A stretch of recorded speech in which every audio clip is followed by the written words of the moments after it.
Sean, Mumbai. ముంబైలో వందరకం ఇప్పుడు సాక్షి కొడుపారు. ముంబై నుంచి వచ్చినటువంటి సహోదరుడు మన మధ్యలో తన సాక్ష్యాన్ని పంచుకుంటారు. Praise the lord. కర్తరికి స్తోత్రం. దేవునికి స్తోత్రం. I would like to give short testimony for the glory of God. கர்த்தருடைய நாமத்தின் மகிமைக்காக நான் ஒரு சிறிய சாட்சியை உங்கள் மத்தியில் பகிர்ந்து கொள்ள விரும்புகிறேன். దేవుని నామ మహిమార్థమై మీ మధ్యలో ఒక చిన్న సాక్ష్యంను చెప్పగోరుచున్నాను. My parents had a Hindu background, but my mother was saved in the early 90s before my birth, but still my father is not saved. என்னுடைய பெற்றோர்கள் இந்து மார்க்கத்தை சேர்ந்தவர்களாக இருந்தார்கள். ஆனால் 1990 ஆண்டுகளில் நான் பிறப்பதற்கு முன்பாகவே என்னுடைய தாயார் ரட்சிப்பின் அனுபவத்தை பெற்றுக் கொண்டார்கள். எனினும் என்னுடைய தகப்பன் ரட்சிக்கப்படாதவராய் இருந்தார். నా యొక్క తల్లిదండ్రులు హైందవ మతానికి చెందిన వారిగా కనపడుచున్నారు. 1990వ సంవత్సరములలో నా యొక్క తల్లి గారు ఈ యొక్క రక్షణ పొందినప్పటికీ ఇంకనూ నా యొక్క తండ్రి గారు ఈ యొక్క రక్షణలోనికి రాలేదు. My mother brought me up as a God fearing child, and she always encouraged me to go to Sunday school, to go to live a spiritual life. So என்னுடைய தாயார் என்னை மிகவும் ஆவிக்குரிய காரியங்களில் உற்சாகப்படுத்துகிறவர்களாக, தெய்வ பக்தியில் என்னை வளர்க்கிறவர்களாக காணப்பட்டார்கள். ஞாயிறு பள்ளிக்கு போகும்படியாக என்னை அதிகமாக அவர்கள் ஊக்குவிக்கிறவர்களாக இருந்தார்கள். నా యొక్క తల్లి గారు నన్ను ఆత్మీయ కార్యములలో ఉత్సాహపరచువారిగాను, భక్తిగా పెంచువారిగాను, ఆదివారం సబ్బాతు పాఠశాలకు వెళ్ళుటకు నన్ను ప్రోత్సాహపరచువారుగాను ఉండిరి. I took baptism when I was in standard 8 in this Fetham, but during my teenage I started drafting away from Jesus. And நான் 8ஆம் வகுப்பு படித்துக் கொண்டிருந்த போது இந்த சபையில் நான் தண்ணீர் ஞானஸ்நானம் பெற்றுக்கொண்டேன். ஆனால் என்னுடைய 13 வயதுகளில் நான் பிரவேசித்த போது ஆண்டவராகிய இயேசுவை விட்டு நான் விலகி செல்ல ஆரம்பித்தேன். నా యొక్క 13వ ఏట నేను నీటి బాప్తిసమును ఈ సంఘంలో పొందితేని, తరువాత సంవత్సరములలో నేను దేవుని యొద్ద నుండి దూరముగా తొలగిపోయిన వాడినిగా మారితేని. I thought Jesus is the root cause of all the problems in my house, and ultimately I lost the interest in going to the meeting in Christ. என்னுடைய வீட்டிலே நடைபெற்று வந்ததான எல்லா பிரச்சனைகளுக்கும் மூல காரணம் ஆண்டவராகிய இயேசுதான் என்கிற எண்ணம் என்னுடைய மனதிலே தோன்றினபடியினால் நான் கிறிஸ்துவை வெறுக்க ஆரம்பித்தேன். கூட்டங்களுக்கு செல்வதை தவிர்க்க ஆரம்பித்தேன். నా కుటుంబములోని ప్రతి సమస్యలకు కారణము యేసుక్రీస్తు అని నేను నా హృదయంలో అనుకున్న వాడనై నేను కూటములకు వెళ్ళుటను, యేసుక్రీస్తును వెంబడించుటను ద్వేషించుతని. But only because of the compulsion of my mother I started coming to Fetham for only few days. ஆனால் என்னுடைய தாயாரின் வற்புறுத்தல் நிமித்தமாகவே நான் சில நாட்கள் தொடர்ந்து விசுவாச வீட்டுக்கு கடந்து செல்லுகிறவனாக காணப்பட்டேன். కానీ నా తల్లి గారి యొక్క బలవంతం మీదనే నేను విశ్వాస గృహమునకు కూటములకు వచ్చుటకు ప్రారంభించుతని. When I joined the college, I got completely cut off from God and all the spiritual matters, and ultimately I lost all the spiritual life, and I left all the interest in the Fetham. நான் என்னுடைய கல்லூரியில் சேர்ந்த பிற்பாடு என்னுடைய ஆவிக்குரிய ஜீவியத்தில் முற்றிலுமாக நான் ஆண்டவரோடு இருந்த தொடர்பை இழந்தவனாக, ஃபெய்த்தோம் விசுவாச வீட்டுக்கு போவதை முற்றிலுமாக மறந்து விட்டவனாக, ஆவிக்குரிய காரியங்களில் எனக்கு இருந்த ஆர்வம் முற்றிலுமாக నష్టపట్టు పోనது. నా యొక్క కళాశాల యొక్క విద్య ప్రారంభించబడిన తర్వాత నేను దేవుని యొద్ద నుండి ఉన్నటువంటి సంబంధంలో నుండి పూర్తిగా దూరం అయిపోయిన వాడనుగాను, విశ్వాస గృహమునకు వెళ్లకుండా, ఎటువంటి కూటములకు వెళ్లకుండా, ఆత్మీయ కార్యములలో ఎటువంటి ఉత్సాహం లేని వాడనుగా నేను మారిపోయి ఉంటుని. Instead of going to the Sunday meetings, I used to go to play cricket. I used to go here and there. Satan has corrupted my mind by bringing the spirit of acquisitions, and he created other worldly interest in me. நான் ஞாயிற்றுக்கிழமை ஆராதனைக்கு போவதற்கு பதிலாக cricket விளையாடுவதற்கு போவதும் அங்கும் இங்கும் சுற்றவும் ஆரம்பித்தேன். பிசாசு என்னை குற்ற உணர்வினால் தாக்கி தேவனுடைய சமூகத்துக்கு செல்லாதபடிக்கு என்னை முற்றிலுமாக தடை பண்ணி கொண்டிருந்தான். ఆదివారం ఉదయకాలపు ఆరాధనకు వెళ్ళుటకు బదులుగా నేను క్రికెట్ ఆడు నిమిత్తమై వెళ్ళిపోచున్న వాడునుగా మార్చబడినాను. సాతాను నా యొక్క హృదయంలో ఒక కుట్రపూరితమైనటువంటి ఒక గ్రహింపును, అటువంటి అనుభూతిని నాలో కలిగించిన వాడనుగా, దేవుని యొద్ద నుండి దూరమైపోయిన వాడనుగా మార్చబడి ఉన్నాను. This went like this for 2 years, but after that slowly things started changing, and God started speaking to me, and I started coming back to Fetham. ஏறக்குறைய 2 வருடங்கள் என்னுடைய வாழ்க்கை இப்படிப்பட்ட ஒரு மோசமான காலகட்டத்தை சந்தித்தது. ஆனால் பிற்பாடு காரியங்கள் மாறுதலை அடைந்தது. கர்த்தர் என்னோடு பேச ஆரம்பித்தார். நான் திரும்பவும் விசுவாச வீட்டுக்கு போக ఆరంభితేన్. ఈ విధముగా 2 సంవత్సరములు నా జీవితంలో కార్యములన్నీ దౌర్భాగ్యముగా మార్చబడి ఉన్నవి. అటు తరువాత కార్యములు మెల్లమెల్లగా అవి మార్చబడి దేవుడు నాతో మాట్లాడుటకు ప్రారంభించి ఉన్నాడు. నేను క్రమక్రమంగా విశ్వాస గృహములకు కూటములకు వెళ్ళుటకు ఆరంభించి ఉన్నాను.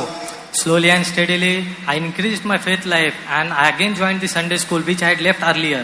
கொஞ்சம் கொஞ்சமாக என்னுடைய விசுவாச ஜீவியத்தில் நான் வளர்ந்து நான் இடையில் விட்டுவிட்டதான ஞாயிறு பள்ளி படிப்பை தொடர ஆரம்பித்தேன். కొంచెం కొంచెముగా నాలో విశ్వాసము పెరుగుటకు ఆరంభింపబడినది. నేను వదిలిపెట్టినటువంటి ఆదివారపు పాఠశాలను నేను తిరిగి ప్రారంభించి ఉన్నాను. My mother wanted me to become an IAS officer. So after my completion of my graduation, I went to New Delhi for the preparation of civil services examination.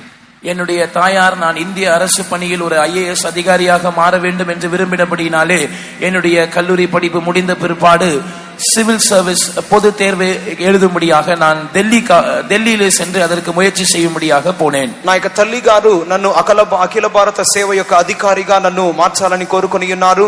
దాని నిమిత్తమైనటువంటి పరీక్షలకు నేను సిద్ధపడ నిమిత్తమై నేను ఢిల్లీకి వెళ్ళి దాని నిమిత్తమైన శిక్షను నేను పొందుకొనుచూ వచ్చి ఉన్నాను. There I felt that God was with me. I was alone there. It was like a wilderness for me. But Jesus was leading me in every aspects of my life there. நான் அங்கே தனியாகத்தான் காணப்பட்டேன். எனக்கு அந்த நாட்கள் ஒரு வனாந்திர பாதையை போல் இருந்தது. ஆனால் இயேசு என்னோடு கூட இருந்து என்னை வழிநடத்தினதை நான் அந்த நாட்களில் தெளிவாக உணர்ந்தேன். అక్కడ నేను ఒంటరిగానే ఉండి తిని ఆ యొక్క దినములు నాకు అరణ్య యాత్రగా కనపడి ఉండెను. కానీ ఆ దినముల్లో యేసు నాతో ఉండుటను నేను గ్రహించిన వాడనుగా ఉంటిని. One of the night of 10 September last year, I went to bed as usual, but in the early morning at 4 o'clock, I tried to wake up for praising, but I couldn't. கடந்த வருடம் September மாதம் 10ஆம் தேதி நான் வழக்கம் போல இரவு படுக்கைக்கு போனேன். அதிகாலை 4 மணி ஸ்தோத்திர ஜெபத்துக்கு எழும்ப முயற்சி செய்த போது என்னால் எழும்ப முடியவில்லை. గత సంవత్సరం సెప్టెంబర్ 10వ తేదీన నేను ఉదయకాలము 4 గంటలకు స్తోత్ర ప్రార్థనకు లేవాలని కోరుకుని ఉన్నాను. కానీ నా మూలముగా అది వీలు కాలేదు. I found my right leg was completely swollen and one of my eyes was swollen and it was full reddish. என்னுடைய வலது காலானது முற்றிலுமாக வீக்கம் அடைந்த நிலவரத்தில் காணப்பட்டது. என்னுடைய ஒரு கண்ணும் அப்படியே வீங்கி போய் முழுவதுமாக ஒரு சிவப்பு நிறத்தில் மாற்றப்பட்டது. నా యొక్క కుడి కాలనది పూర్తిగా వాచిపోయినది. అదే విధముగా నా కుడి కన్ను కూడా పూర్తిగా వాచిపోయి అది ఎర్రబారిపోయినది. I was neither able to walk, neither able to sleep, neither able to see properly. என்னால் தூங்க முடியவில்லை, என்னால் நடக்க முடியவில்லை. பிற்பாடு నేను నిద్రలేకపోయాను, అదే విధంగా నడవలేకపోయాను. I told my mother about this. Then my mother said, you come back to Pune. We will not take you to hospital forcefully, but we'll pray here, we'll take care of you. என்னால் சரியாக பார்க்கவும் முடியவில்லை. என்னுடைய தாயாரிடத்தில் நான் இந்த விஷயத்தை தெரிவித்த போது, நீ தயவு செய்து பூனே மாநகரத்துக்கு திரும்பவும் வந்துவிடு, நாங்கள் உங்களை வலுக்கட்டாயப்படுத்தி ஆஸ்பத்திரிக்கு அழைத்து செல்ல மாட்டோம், உனக்காக ஜெபித்து உதவி செய்கிறோம் என்று சொன்னார்கள். నేను ఆ సమయంలో సరిగ్గా చూపు కూడా పొందలేకపోతిని. ఆ యొక్క సమయంలో తల్లిగారు చెప్పినారు, నీవు తిరిగి పూణేకు వచ్చేయి, నిన్ను బలవంతం మీద ఆసుపత్రికి తీసుకుని వెళ్ళము, కానీ నీ కొరకు మేము ప్రార్థించి సహాయం చేయుదుము అని చెప్పి ఉన్నారు. But when I came back to Pune, some of my close relatives who are not saved, they took me to the hospital and they got me admitted against my will. அவர்களுடைய வார்த்தையின்படி நான் புனே மாநகரத்துக்கு திரும்பி வந்தபோது ரட்சிக்கப்படாத என்னுடைய உறவினர்களில் சிலர் என்னுடைய விருப்பத்துக்கு மாறாக என்னை மருத்துவமனைக்கு கொண்டு சென்றார்கள். నేను పూనా నగరంకు తిరిగి రాగా రక్షణ పొందనటువంటి నా యొక్క బంధువులలో కొందరు నన్ను బలవంతం మీద ఆసుపత్రికి తీసుకుని వెళ్ళి ఉన్నారు. In hospital also, my condition got more worsened and the doctors failed to even reduce my pain. என்னுடைய ஆஸ்பத்திரியில் இருந்த அந்த நாட்களில் நிலவரம் மிகவும் மோசமாக கவலைக்கிடமாக மாறினது. டாக்டர்களால் என்னுடைய வேதனையை குறைக்க ஒன்றுமே செய்ய முடியவில்லை. ఆసుపత్రిలో నా పరిస్థితి మిగిలి దౌర్భాగ్యముగా మారెను. డాక్టర్లు నా యొక్క వేదనను తీసివేయలేకపోయారు. In hospital, both my legs, earlier only one leg was swollen, but in hospital another leg, both of my legs were swollen and there were boils on my back and my condition was very miserable. முன்பு என்னுடைய ஒரு கால் தான் வீக்கம் கண்டிருந்தது. ஆனால் மருத்துவமனையில் இருந்த போது என்னுடைய இரு கால்களிலும் வீக்கம் காணப்பட்டு என்னுடைய முதுகு பகுதியில் கூட அநேகமான கொப்பளங்கள் முளைத்து என்னுடைய நிலவரம் மிகவும் பரிதாபத்துக்குரியதாக మారినది. అంతకు ముందుగా నా ఒక కాలు మాత్రమే వాచి ఉండెను, కానీ ఆసుపత్రిలో చేరిన తర్వాత నా యొక్క రెండు కాళ్ళు వాచిపోయాను. నా పరిస్థితి నానాటికి దిగజారిపోవచ్చు ఉండెను. There was unbearable pain in my body. There was no one to help for me. I was shouting day and night, crying, but no one could help me. என்னுடைய சரீரத்தில் தாங்க முடியாத வேதனை இருந்தது. எனக்கு உதவி செய்ய யாரும் இல்லை. இரவும் பகலும் அந்த வேதனையால் நான் அலறி துடித்துக் கொண்டிருந்தேன். ஆனால் ஒருவராலும் எனக்கு உதவி செய்ய முடியவில்லை. నా శరీరంలో భరించలేనంత వేదనగా ఉండెను. రాత్రింబగళ్ళు ఆ యొక్క వేదన తట్టుకోలేక నేను అరుచుచూ ఉంటిని, కానీ ఎవరు నాకు సహాయం చేయలేకపోయి ఉన్నారు.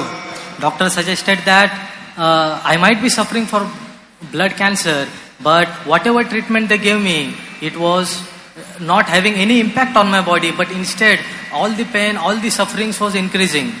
மருத்துவர்கள் எனக்கு இரத்த புற்றுநோய் இருக்கும் என்று சந்தேகித்தார்கள். ஆனால் அவர்கள் என்ன சிகிச்சை அளித்தாலும் எனக்கு அது எந்த விதத்திலும் பயனளிப்பதாக இல்லை. என்னுடைய வேதனையானது பெருகிக் கொண்டே இருந்தது. என்னுடைய நிலவரம் மிகவும் மோசமாகி கொண்டே போனது. డాక్టర్లు అనుకుని ఉన్న కార్యము నాకు రక్తపు క్యాన్సర్ ఉన్నట్లుగా వారు అనుకుని ఉన్నారు. వారు ఎటువంటి చికిత్స చేసినప్పటికీ నా యొక్క శరీరంలోని వేదన ఏ విధముగాను నివారణ పొందలేక అది అంతకంతకును అధికమగుచునే ఉండి ఉన్నది. At last doctors left my hand, everyone left my hand, and they said take him home and he will be healed automatically. இறுதியாக மருத்துவர்களும் எல்லாரும் என்னை கைவிட்டு விட்டு என்னை பற்றி நம்பிக்கை இழந்தவர்களாக காணப்பட்டார்கள். மருத்துவர்கள் என்னை வீட்டுக்கு கொண்டு செல்லும்படியாக சொன்னார்கள். தானாக இவன் சரியாகி விடுவான் என்று காரணமும் சொன்னார்கள். ఆ యొక్క డాక్టర్లు తమ యొక్క డాక్టర్లను ఇతరులను నా యొక్క చెయ్యి వదిలిపెట్టేసి ఉన్నారు. నా యొక్క పరిస్థితిలో నిరీక్షణ లేని వానిగా కనపడి ఉన్నాను. డాక్టర్లు చెప్పిన యొక్క కార్యం చివరిగా ఏమిటి అన్నట్లయితే ఇతనిని ఇంటికి తీసుకుని వెళ్ళిపోడి తనంతకు తానే ఇతడు బాగగును అని వారు చెప్పి ఉన్నారు. When I was brought home from the hospital, my condition was much more worsened, and then earlier I was in a stage of dying. மருத்துவமனையிலிருந்து வீட்டுக்கு கொண்டு வரப்பட்ட என்னுடைய நிலவரம் இன்னும் மோசமாகி கொண்டே போனபடியினால் நான் மரண தருவாயில் காணப்பட்டேன். ఆసుపత్రిలో నుండి ఇంటికి తీసుకొని రాబడే సమయంలో నా యొక్క పరిస్థితి అంతకంతకు దిగజారిపోవచ్చు ఉండెను. నా యొక్క పరిస్థితి మరణ పడకలో మరణ తరువాయిలో కనబడి ఉండెను. The worker of our Faitham, he started visiting me every day and started praying for me at my home. எங்களுடைய விசுவாச வீட்டில் இருந்ததான கர்த்தருடைய ஊழியக்காரர் என்னுடைய வீட்டுக்கு அடிக்கடி வந்து என்னை சந்தித்து எனக்காக ஜெபிக்க ஆரம்பித்தார். మా యొక్క విశ్వాస గృహంలో ఉన్నటువంటి దైవ సేవకుడు తరచుగా ఇంటికి వచ్చి నా కొరకు ప్రార్థన చేయించు ఉండెను. As Apostle Peter was in prison, the whole church prayed for him. Likewise, all the workers and all the believers prayed for me when I was in bondage and tremendous sickness. பேதுரு சிறைச்சாலையில் இருந்தபோது முழு சபையாரும் அவனுக்காக ஜெபித்தது போல நான் இந்த வியாதியின் அடிமைத்தனத்தின் கீழ் வாதிக்கப்பட்டு கொண்டிருந்த போது அனைத்து கர்த்தருடைய ஊழியக்காரர்களும் எல்லா விசுவாசிகளும் எனக்காக போராடி ஜெபித்துக் கொண்டிருந்தார்கள். పేతురు చెరసాలలో బంధింపబడినప్పుడు సంఘమంతయు ఏ రీతిగా అత్యాసక్తితో ప్రార్థన చేసి ఉండెనో అదే రీతిగా వ్యాధి అనే బంధకములో నేను బంధింపబడి ఉండగా దైవ సేవకులందరూ సంఘంలోని విశ్వాసులందరూ నా కొరకు అత్యాసక్తితో ప్రార్థన చేసి ఉన్నారు. Our brother had arranged fasting prayer in my house, and all the believers used to come early in the morning as well as in the evening. எங்களுடைய விசுவாச வீட்டில் இருந்ததான பொறுப்பான சகோதரன் எங்களுடைய வீட்டிலே விசேஷித்த உபவாச ஜெபங்களை ஒழுங்கு செய்தார். விசுவாசிகள் காலையிலும் மாலையிலும் வந்து எனக்காக ஜெபித்து உதவி செய்தார்கள். మా యొక్క విశ్వాస గృహంలోని బాధ్యత కలిగిన సేవకుడు నా యొక్క ఇంటిలో ఉపవాస ప్రార్థనలు ఏర్పాటు చేసి ఉన్నాడు. ఉదయకాలంలోను సాయంకాలంలోను విశ్వాసులందరూ వచ్చి ఆ యొక్క ఉపవాస ప్రార్థనలు చేయించు ఉండేవారు.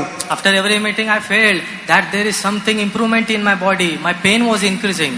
இவ்விதமாக ஒவ்வொரு ஜெப கூட்டமும் முடிந்த உடனே எனக்கு ஒரு மாற்றத்தை நான் உணர்ந்தேன். என்னுடைய சரீரத்தில் கொஞ்சம் முன்னேற்றம் ஏற்படுவதாகவும் அந்த வலியின் கொடூரம் குறைந்து வருவதையும் நான் உணர ஆரம்பித்தேன். ఈ ప్రార్థనలు ఈ విధముగా జరుగుతూ ఉండగా నా శరీరములో కొద్దిగా విడుదలయు వేదన తీసివేయబడుటయు నా శరీరములోని ఆరోగ్యములో పురోగతియు నేను గమనించి ఉన్నాను. But after 2-3 days my pain started decreasing. 2-3 நாட்கள் கழித்து என்னுடைய வலி நன்றாக குறைய ஆரம்பித்தது. 2-3 దినముల తరువాత నా యొక్క శరీర వేదన తీసివేయబడుటకు ప్రారంభింపబడి ఉన్నది.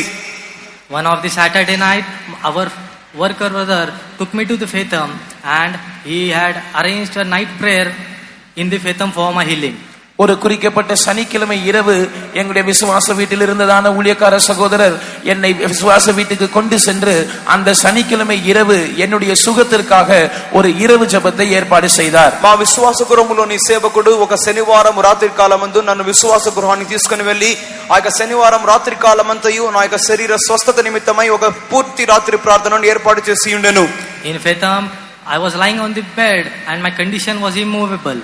விசுவாச வீட்டில் நான் படுக்கையில் கிடத்தப்பட்டிருந்தேன். நான் முற்றிலும் நகரக்கூடாத ஒரு அவஸ்தையில் காணப்பட்டேன். విశ్వాస గృహములో నేను పడక మీద పరుండబెట్టబడి ఉన్నాను. ఏ రీతిగాను నేను జరగలేని వాడను, కదలలేని వాడను గాను ఉంటిని.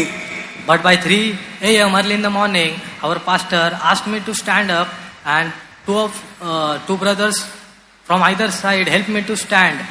ஆனால் அதிகாலை 3 மணிக்கு எங்களுடைய பாஸ்டர் நான் எழும்பி நிற்கும்படியாக என்னை பணித்தார். 2 சகோதரர்கள் என்னுடைய இரு பக்கத்திலும் இருந்து நான் எழுந்து நிற்கும்படியாக உதவி செய்தார்கள். ఆ యొక్క ఉదయకాలము 3 గంటలకు అక్కడ ఉన్న పాస్టర్ గారు నన్ను లేచి నిలబడమని చెప్పినారు.